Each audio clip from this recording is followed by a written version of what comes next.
Next question comes from Brian Lilley from the Toronto Sun. Please go ahead. Premier, your colleague Brian Pallister, the Premier of Manitoba, has just announced that May 4th they'll begin opening up. That's in line with neighboring Saskatchewan. Quebec is going to start shortly after that. Manitoba and Saskatchewan are not facing nearly the crisis that we are with COVID-19, but Quebec is in worse shape. They're all moving towards opening with dates, with details. Why do you still say that we shouldn't have details, that glimmer of hope that you say that people need, you're not willing to provide? Well, we're providing a glimmer of hope every single day when we see the numbers and the trend go down. To the exception of a couple days ago, we're seeing the trend go down, so there is hope. And we're going to give people hope, but I'm not willing to roll the dice. And we aren't Quebec and we aren't Manitoba and Saskatchewan. And I love the premiers, all three of them actually. They're doing an incredible job. But Saskatchewan has a couple million people. We have 14.5 million people. We have an urban center with a GTA over 6 million people.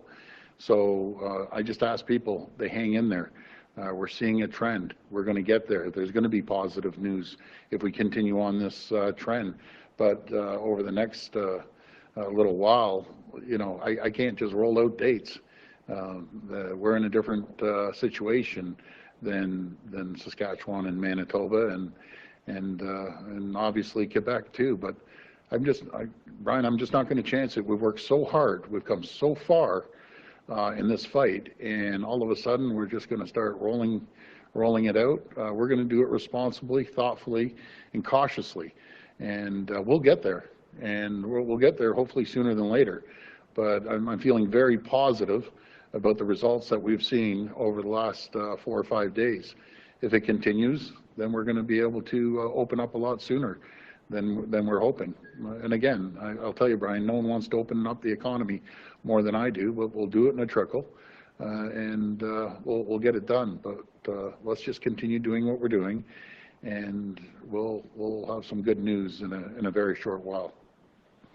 For the private sector, though, Premier, that trickle that you're talking about for the sections of the economy that are closed down, that trickle means weeks or months of continued shutdown, depending on how things go, depending on what part of the economy they're in.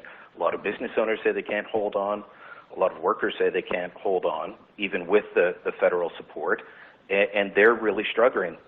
In the meantime, you have not laid off a single public sector worker in the province of Ontario, nor, as far as I can tell, cut any hours. Aren't you creating two classes of citizens in the province of Ontario, those that are protected because they work for the government, and then the rest of the province that doesn't? Well, let's be very clear. We have 60,000 employees here, and the government's still working. They're working remotely, but everyone's working. And I've asked that numerous times to deputy ministers, and it's not like people have their feet up outside with a margarita in their hands. They're working day in and day out. That's how the government continues to run. It wouldn't be able to run if everyone took their time off. So I just want to make sure that we continue moving forward, so when the time comes, we have a fully functional government that is continuing to run. And we're going to get there, Brian. I'm feeling confident, and hopefully it'll be sooner than later. But if we just do a knee-jerk reaction and just say, okay, we're opening up, that could backfire on us. And then where do we go? We go all the way back to the beginning again and start over again. Just folks, please, just have some patience. We're getting there. We're getting closer and closer, and hopefully very soon we're going to have some good news.